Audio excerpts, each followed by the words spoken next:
rire. C'est presque magique.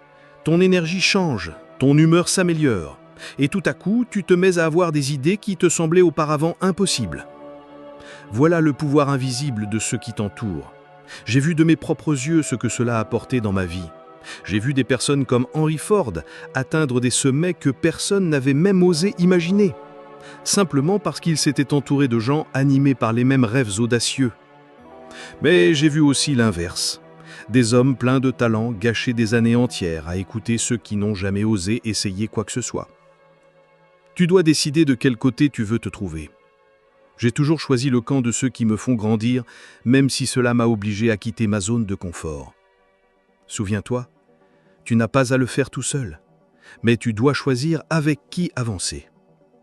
Et cette décision-là, bien plus que tout talent ou toute fortune, c'est ce qui détermine jusqu'où tu peux aller. Ta vie reflète le milieu que tu cultives. Alors choisis bien, choisis grand. Parce que lorsque tu fais cela, tu te relies à cette force qui transforme les simples idées en réalité extraordinaire. La plus puissante des forces qui changent la vie d'un homme ne se trouve ni dans ses bras ni dans ses jambes, mais dans cette conviction profonde qu'il peut triompher.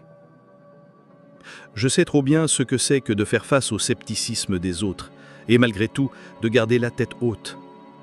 Il fut un temps où l'on me disait que mes idées étaient des illusions, qu'il valait mieux que j'abandonne l'idée d'écrire sur la manière dont l'esprit façonne la réussite.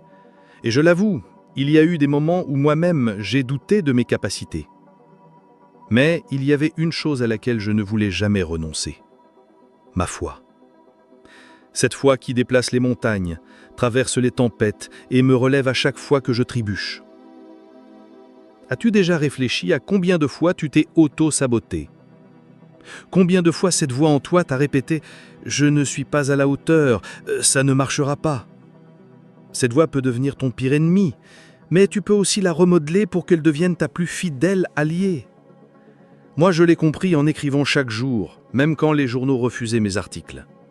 Je me répétais sans cesse « Tout ce que l'esprit de l'homme peut concevoir et croire, il peut le réaliser ».